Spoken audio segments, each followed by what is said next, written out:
« 80 ans après la fin de la guerre d'Espagne, mais aussi 75 ans après la libération de Paris, la ville de Choisy-le-Roi et l'association 24 août 1944 ont conjugué leurs efforts pour montrer l'empreinte de ces événements dans la réalité locale. Projection de films au ciné-théâtre Paul-et-Loire, conférence-débat à la médiathèque Louis Aragon, apposition d'une plaque rue Émile Zola, 12 panneaux d'exposition urbaine. Cette histoire commence en juillet 1936, quand les institutions se montrent incapables de répliquer au coup d'État militaire lancé par Franco contre la République espagnole. Les organisations ouvrières assument alors leurs responsabilités en faisant front au fascisme. Dans le même mouvement, elles enclenchent un profond processus de transformation sociale. Comme la République, plus rien ne marche, beaucoup de patrons sont partis, etc. Les organisations ouvrières vont s'emparer de toute la vie sociale. Et alors ici, par exemple, c'est les industries laitières. Alors c'est assez curieux, CLT. C'est-à-dire c'est le syndicat qui a socialisé toutes les industries laitières de Barcelone. Les tramways, ils sont peints en rouge et noir, et avec le sigle CNT. Et ici, on retombe sur un des deux grands-pères qui était là-bas au camp de Bram, travaillait dans cette usine, dans la banlieue de Barcelone. C'est une très grosse usine de chimie lourde, qui va jouer d'ailleurs un rôle très important parce qu'ils vont transformer leur production pour obtenir, ça va devenir une fabrique d'explosifs pour les obus, etc. Mais elle est collectivisée. Ça, c'est son siège sur le Paseo de Gracia à Barcelone. Jusque-là, ça s'appelait Anónima Cros, Société Anonyme Cros. Là, maintenant, ça s'appelle Colectividad Cros. Et mon grand-père, notre grand-père, qui était donc un manœuvre, il avait été, avant de travailler là, il avait travaillé comme docker au port. Et bien, il a été nommé dans le comité de collectivisation. Et là, tout change parce qu'il n'y a plus de hiérarchie des salaires. Les ingénieurs gagnent comme le balayeur. Le salaire devient un salaire familial, c'est-à-dire qu'un homme seul gagne tant, un couple gagne tant. S'ils ont des enfants, ils gagnent tant, etc. Les salaires en fonction des besoins. Nos grands-parents et notre tante qui va venir cet après-midi, qui va être là cet après-midi, qui est très très vieille, etc. Eh bien, elle habite dans cette rue, vous voyez, elle a une rue là. Elle habite dans cette rue-là. Elle est donc sous les bombes. Ce jour-là, le 30 juin 38, ce bombardement-là fait 65 morts. On voit le type d'armée dont peut disposer Franco. Et ça, c'est une photo de décembre 1936 sur le front d'Aragon. Et là, voilà, les gens qui défendent la République. Il n'y a pas d'uniforme. Et parmi ces volontaires, et à celui-ci, ici, qui est notre père. Qui est notre père, ici au milieu. Il a 17 ans. Ils ont tous un journal à la main. C'est le journal Solidaridad Obrera. C'est à l'époque, c'est le plus grand quotidien tiré en Espagne. C'est le journal de la CNT. Et ce qui est curieux, c'est que 20 ans après, il va imprimer ce même journal, avec les mêmes lettres, avec la même présentation, à Choisy-le-Roi, ici.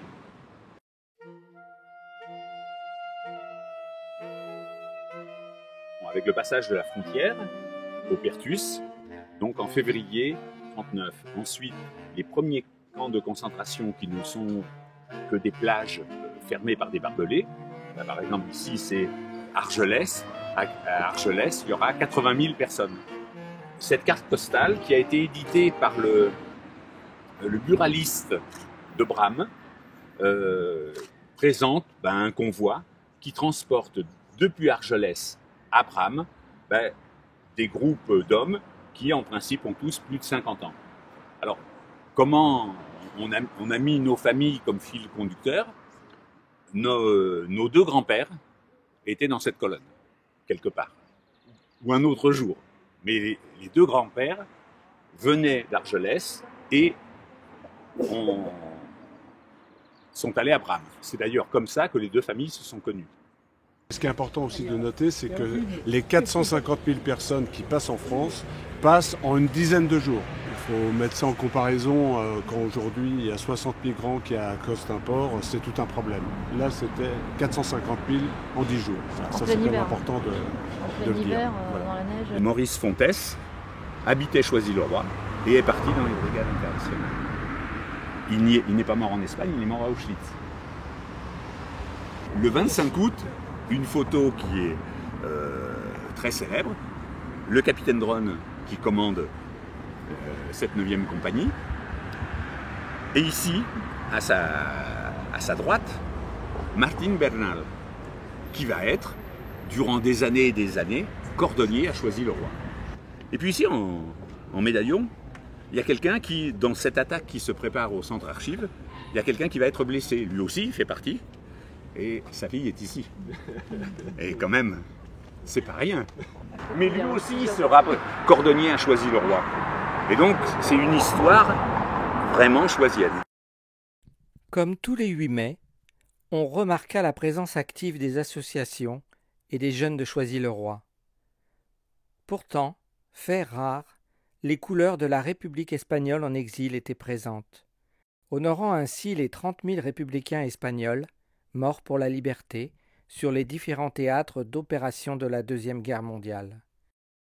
Lui qui habitait entre Choisy-le-Roi et Thiers, rue du 25 août 1944, Francisco Roda, lui a été déporté à Mauthausen, il y a passé 5 ans, et il fait partie du petit tiers des survivants espagnols du camp de Mauthausen.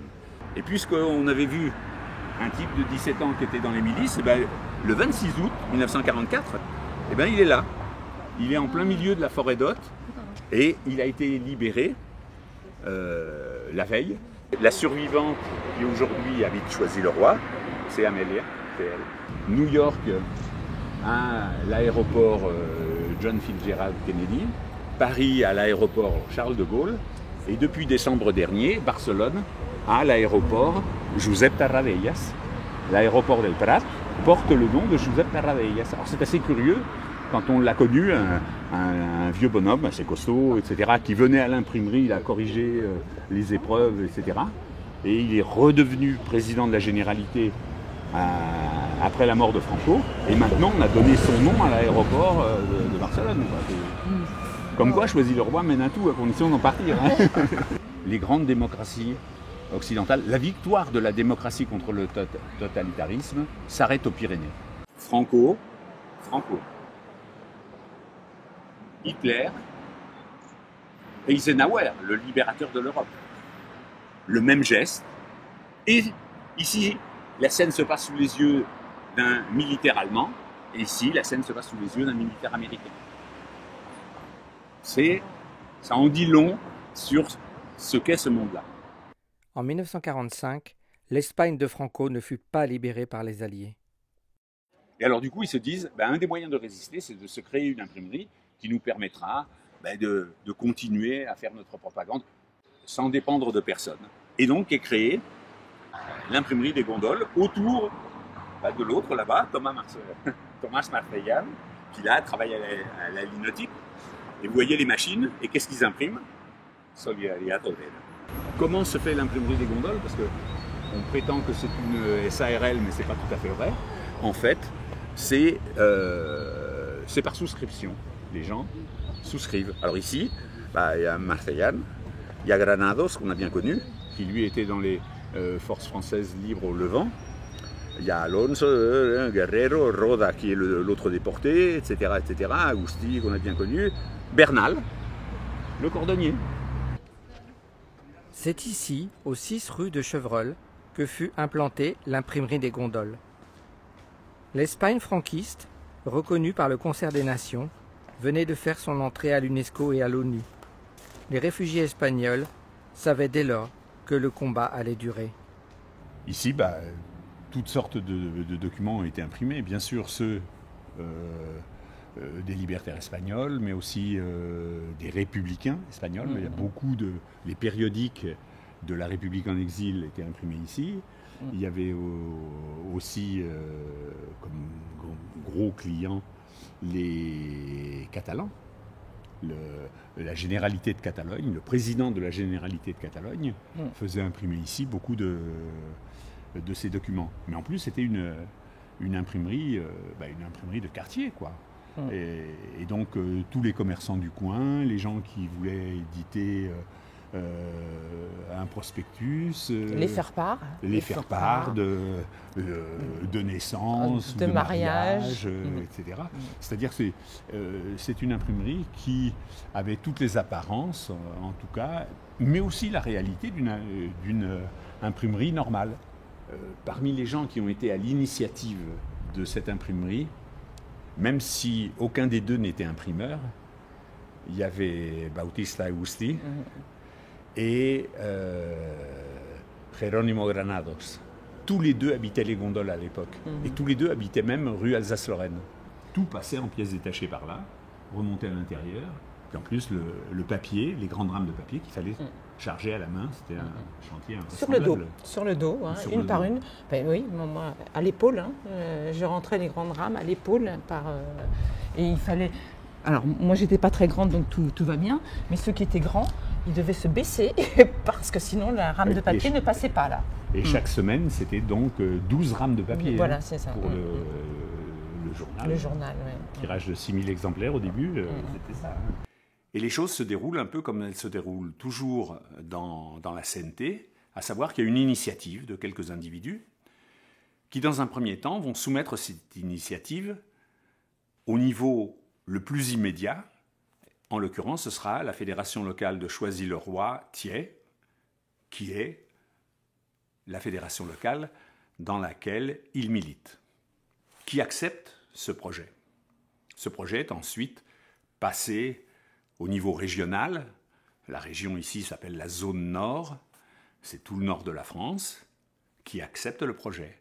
Et c'est ensuite l'ensemble de l'organisation en exil qui va assumer ce projet. Et c'est donc un fonctionnement qui va bien de bas en haut, comme il est habituel dans les organisations libertaires, alors que tout dans la société nous pousse à penser que c'est dans la verticalité, de haut en bas, qu'on peut réaliser les choses. Quand en 1957 est créée la SARL, elle est créée pour 50 ans. C'est autant dire pour l'éternité. Pour ceux qui c'est des gens qui ont les plus jeunes, qui ont 40 ans. Ils créent ça pour l'éternité. Ils s'y tiennent. Et donc, l'imprimerie créée pour 50 ans a duré 50 ans. Bien sûr, en 2007, lorsqu'elle va s'arrêter, eh bien, ce n'est plus une imprimerie de la CNT espagnole. Elle ne publie plus essentiellement pour la CNT espagnole. Elle publie encore un peu pour la CNT espagnole en exil, pour les quelques exilés qui restent. Elle publie pour d'autres, mais toujours dans un engagement militant. Et ce qu'il faut retenir, c'est cette extraordinaire ténacité. 50 ans d'existence pour une entreprise militante, c'est très rare quand même. Par ailleurs, et c'est ce qui est singulier, c'est que tout le monde a le même salaire.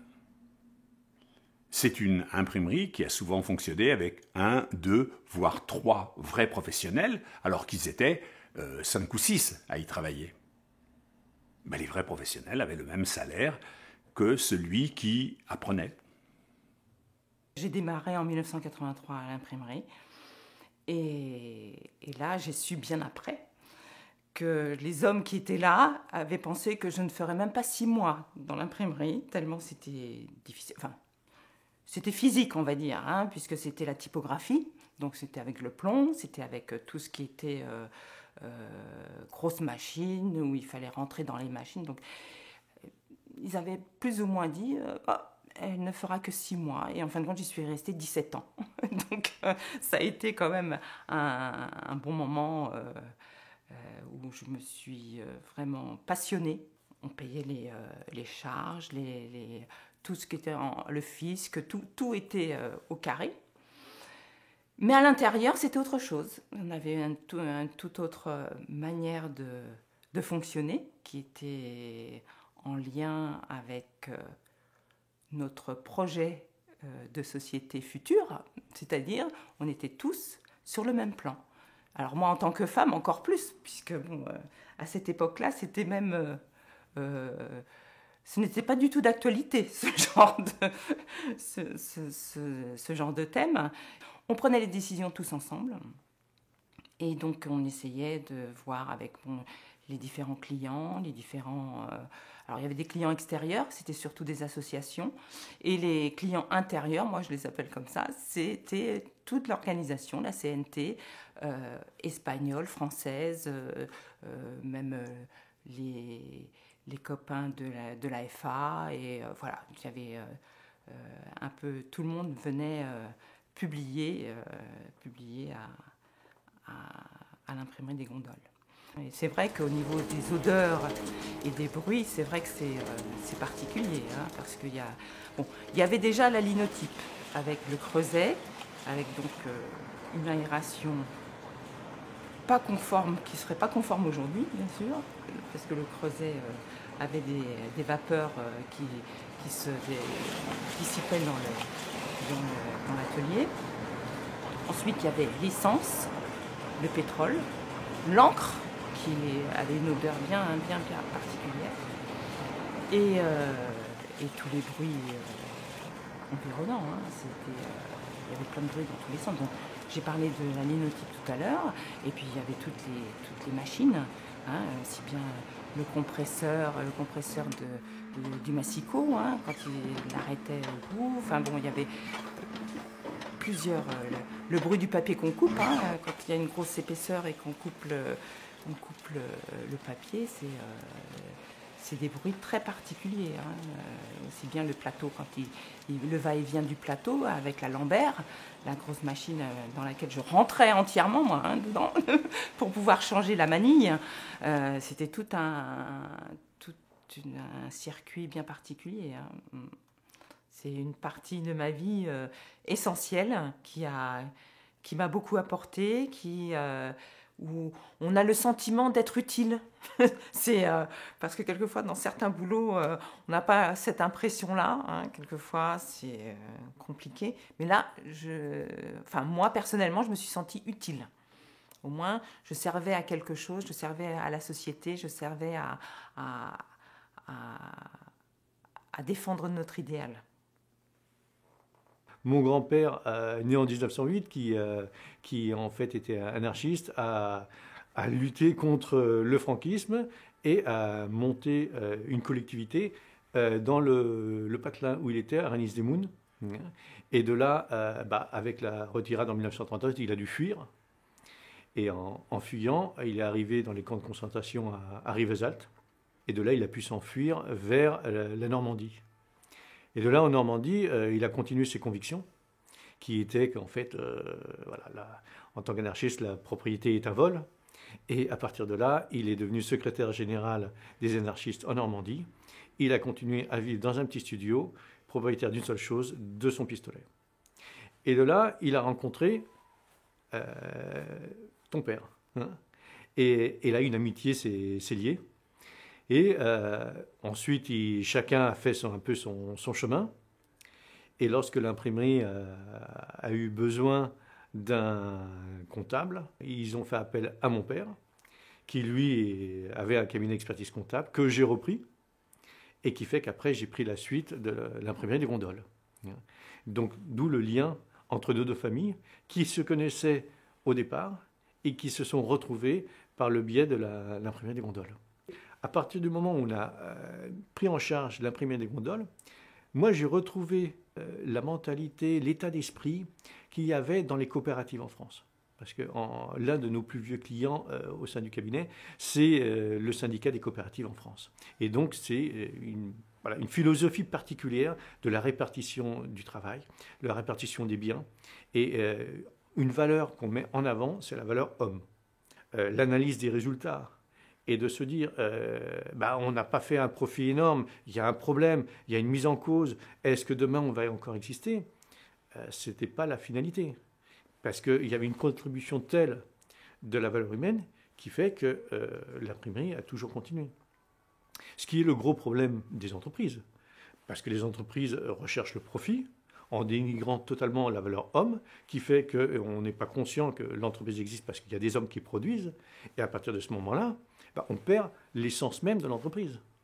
Ce qui fait qu'il n'y a aucune solution. Quand il n'y a pas de résultat, en général, l'entreprise elle n'a pas un grand futur. Par contre, une entreprise qui met en avant les hommes, ce sont les hommes qui font vivre l'entreprise et non pas l'inverse. Donc, en cas de difficulté, on fait appel à l'un, à l'autre. Bon, ils travaillent bénévolement, c'est pas un problème en soi. Et je dirais que, bien sûr, il y a la réglementation qui s'applique, mais il y a aussi la volonté de faire vivre une entreprise. Et donc, l'imprimerie de Gotol était vraiment atypique. Pourquoi? De par son histoire. Par son histoire et de par le fait que ça drainait des hommes qui avaient cette philosophie, qui avaient ces valeurs-là. Et c'est pour ça que l'imprimerie de Gotol, même si on avait des résultats qui n'étaient pas là, des années qui étaient meilleures, il fallait avoir une démarche commerciale quand même, comme toute entreprise. Mais il y avait le cœur de l'imprimerie de Gotol qui fait qu'elle pouvait exister, continuer. Quand il y avait besoin, quand on avait un problème sur une machine, on n'avait qu'à appeler Pierre, Paul ou Jacques qui venaient réparer et le problème était réglé. Donc c'était vraiment un lien très, très important qui fait que l'imprimerie ne pouvait pas avoir de gros problèmes en soi, de se dire on a une machine qui ne va pas, il va falloir qu'on paye une réparation énorme qu'on ne pourra pas assumer. Non, on avait des hommes pour régler le problème. L'imprimerie des Gondoles est avant tout une imprimerie militante. Journaux, affiches, brochures, livres, tracts. L'orientation libertaire est marquée.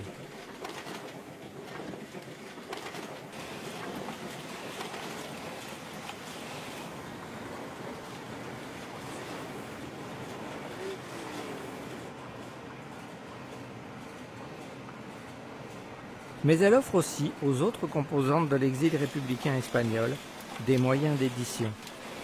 Au travers de ses propres mutations technologiques, elle est aussi un reflet de la vie sociale qui l'entoure. Là, c'est l'expédition. Lui a été déporté à Mauthausen, et c'est un grand poète catalan, déporté à Mauthausen, qui est donc revenu. Il est directeur de Hispania, le journal de la Fédération espagnole de déportés et internés politiques. À l'occasion de la journée du souvenir de la déportation, un hommage particulier est rendu à 2 réfugiés espagnols liés à Choisy-le-Roi, Roch Llop et Francisco Roda. Pour l'occasion, sera lu un poème de Roch Llop. Cette mort-là, affamée dans les attentes, et cette éternelle nuit sans aube, et ce plaisir tout flétri, sans floraison, et ce ciel qui n'était ni ciel ni éclairci, et cette souffrance fouettée de menaces, et ces fantômes de frères, ossements et orbites caves, et cette furie meurtrière théorisée, et cette paillasse orpheline de baisers, et cette faim guidant l'instinct dans les décombres, et ce froid, et cette peur, et ce cauchemar des années qui passent, et cette mort, toujours la mort, laide et féroce, et dans le cœur, tout recroquevillé comme un oiseau, le matin de la chanson et de l'espoir.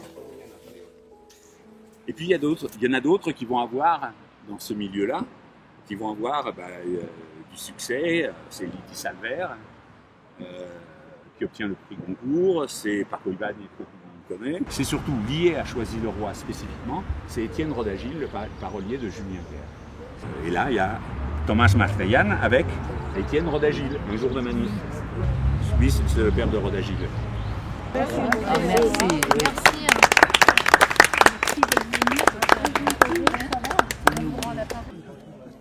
Les Choisiens retiendront aussi 2 réfugiés espagnols au parcours aussi discret qu'héroïque. Je vous propose qu'on démarre cette cérémonie. Je suis Laurent Ziegelmeyer, l'élu en charge des relations internationales et de la mémoire dans cette ville. Je pense qu'on peut tous être très touchés par la présence de Madame Flandrin-Drône. Un petit mot, même un long mot si vous voulez. Non, je n'ai rien préparé de spécial. Je vous suis très impressionné parce que vous êtes nombreux ici pour rendre hommage à Bernal et Cortés et à ce qu'ils représentent pour Choisy. Pour ma part, que vous dirais-je, mon père était un administrateur colonial en 40, mobilisé sur place au Cameroun. Il connaissait bien ce qu'était le fascisme hitlérien. Il avait été étudiant en Allemagne, il avait lu 2 fois Mein Kampf, il était convaincu qu'il y aurait la guerre et qu'il la ferait. Il a donc participé tout de suite aux Français libres, parti avec Leclerc dès août 1940. Il avait fait les campagnes d'Afrique et il avait été blessé gravement dans la première rencontre avec les chars de Rommel dans le sud tunisien. Il avait passé des temps dans les hôpitaux. Quand il est rentré, Leclerc était en train de former la 2e DB, c'est-à-dire au Maroc. Et Leclerc lui a dit, écoutez, j'ai là une troupe, personne ne veut les commander, ils font peur à tout le monde.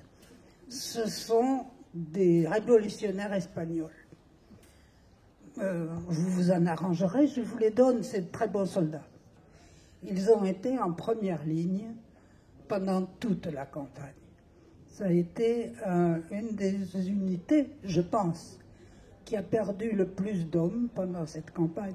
Non pas 17, comme certains disent, parce qu'il y a eu 50 morts pendant les quelques mois de la campagne. Après la guerre, mon père est parti 1 an en Indochine à la demande de Leclerc. Les anciens ne l'ont pas suivi. En général, ils ont dit, bouf, nous on n'a rien contre les jaunes, hein, ils nous ont rien fait. En fait, c'était des civils dans l'âme, ces gens-là. Comme mon père d'ailleurs, il était aussi un civil. Et il ne rêvait que d'une chose, c'est de rentrer chez eux. L'amertume a été horrible de ne pas pouvoir revenir en Espagne, de se rendre compte que Franco restait. Et ils n'y ont pas remis les pieds pendant qu'il y avait Franco. Mon père non plus. Il n'est jamais revenu en Espagne tant qu'il y avait Franco. Il n'y est revenu qu'après. Et que vous dire? Donc après-guerre, mon père a vécu une vie différente, politique ou autre, mais la Neuf a toujours été fondamentale chez nous et fondamentale pour mon père. Ils avaient toujours le droit de venir à tout moment. Ils savaient que maman parlait espagnol, qu'ils pouvaient s'expliquer, qu'on les attendait. Il y avait les réunions au moins 1 fois par an. Ils avaient constitué une amicale à part à l'intérieur de l'amicale des anciens de la 2e DB. À la 2e DB, on disait, oh, ils exagèrent quand même, il n'y en a que pour eux. Non, il n'y en avait pas que pour eux, mais ils étaient entre eux serrés. Et ça a duré tout le temps. Passant à Bernal et à Cortés, je pense aux autres. À quelqu'un comme Gualda, à quelqu'un comme Lozano. Il y avait une telle chaleur entre eux, Hernandez, enfin. Bref, je ne peux pas les oublier. Ils étaient ma famille. Ces exilés qui ont habité Choisy sont aussi des hommes de la Nueve. Martín Bernal Lavilla ouvre sa cordonnerie et accueille aussi son compagnon d'armes José Cortés. Démobilisé et déçu de ne pas aller déloger Franco après-guerre, il s'installe à Choisy-le-Roi. Il y accueille son frère Paco, qui a été déporté à Mauthausen, matricule 3543, mais aussi son compagnon d'armes José Cortés, avec lesquels il ouvre sa cordonnerie. Martín Bernal avec Granados des forces françaises libres, avec Roda déporté à Mauthausen, et bien d'autres anciens de la guerre d'Espagne et des collectivités, constituent l'armature de la fédération locale de Choisy, le Roi et Thiais, de la CNT. C'est elle, la CNT de Choisy, qui entourera Marseillan et Augusti à l'initiative pour créer l'imprimerie des Gondoles. Bernal, Granados, Roda sont de la première liste de souscription qui permettra de lancer ce qui est appelé dans la CNT le projet pour la culture. Ce projet pour la culture s'accompagne naturellement de la lutte permanente contre le fascisme. Aussi, quand SIA, Solidarité Internationale Antifasciste, décide d'imprimer son calendrier à Choisy, Francisco Roda, ancien de Mauthausen, sera celui qui apportera la quinzaine de calendriers que Martine Bernal distribuait à ses clients. On les honore pour ça, aujourd'hui, mais pas simplement pour ça. On les honore aussi pour deux autres choses qui ont déjà été largement évoquées. La première, ils ont continué le combat contre Franco et contre le fascisme. La deuxième, ils ont contribué à la vie économique, sociale, citoyenne de la ville de Choisy. Comme tous ceux qui ont pu venir d'ici ou d'ailleurs dans cette ville depuis plus d'1 siècle, qu'ils soient arméniens ou portugais, espagnols, italiens, maliens, algériens, et j'en oublie plein parce que si on regarde un peu dans les bureaux de vote dans notre ville, je pense qu'il y a entre 60 et 70 nationalités d'origine à Choisy. Donc c'est un morceau de notre histoire, un morceau important de notre histoire, et à ce titre, Martine Bernal et José Cortés sont, avec tous les autres, un morceau de l'histoire commune de la 2e DB, un morceau de l'histoire commune de la 2e Guerre mondiale, mais surtout et avant tout un morceau de l'histoire commune de notre ville.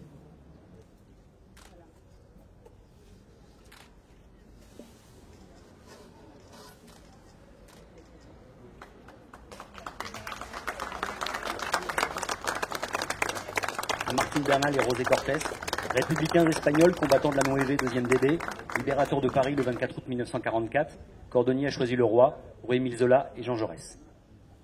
Alors pour l'imprimerie des gondoles, peut-être moins parce que c'est une appellation singulière. On verra tout à l'heure d'où ça vient. Ça peut faire rêver, gondole. Voilà ce que ça signifie. Alors, un mot cependant indispensable. C'est que les archives de l'imprimerie sur lesquelles nous travaillons, ont été déposées en 2007 à la BDIC. La BDIC, c'est la Bibliothèque de documentation internationale contemporaine qui se trouve à Nanterre, sur le campus de l'université. Alors, savoir qu'ils ont changé de nom l'an dernier, ils s'appellent la Contemporaine. Ils vont bientôt être hébergés dans un bâtiment tout neuf en construction. Et nous avons, moi et bien d'autres camarades, entrepris l'inventaire de ces archives qui dormaient dans des cartons, et c'était bien dommage, parce que de quoi s'agit-il quand on parle d'une bibliothèque? C'est une institution qui met des archives à la disposition du public. Le public, c'est des chercheurs essentiellement de toute nature, universitaires ou autres, et donc ces archives étaient déposées mais n'avaient pas été inventariées. Nous poursuivrons le travail en 2019, nous poursuivons, et ça continuera peut-être aussi, pour que tout le monde puisse avoir connaissance des archives de l'imprimerie, qui sont particulièrement riches, à la fois sur le fonctionnement de l'entreprise et sur tout ce que vous imaginez, c'est-à-dire qu'ils gardaient, pas tout à fait complet, mais ils gardaient la plupart de ce qu'ils imprimaient. Et on gardait des exemplaires, et qui sont donc dans les archives. Non, le dernier mot, c'était pas celui-là pour moi. C'était, avec des remerciements à adresser à la municipalité de Choisy-le-Roi, de vous inviter tous à aller à ce qu'on appelle une exposition de ville, c'est-à-dire des montages photographiques qui se trouvent avenue Anatole France. Alors, c'est où Ah, c'est par là. Sur les grilles du jardin de la mairie, parce que vous trouverez bien des compléments à ce que j'ai pu dire, et puis surtout, vous trouverez des illustrations, une iconographie sur l'imprimerie, c'est-à-dire les machines impressionnantes, celle d'hier, de l'imprimerie au pont, mais aussi les protagonistes que j'ai cités. Qui sait Thomas Marcelin, il y est. Qui sait Roquiop, il y est. C'est la chute.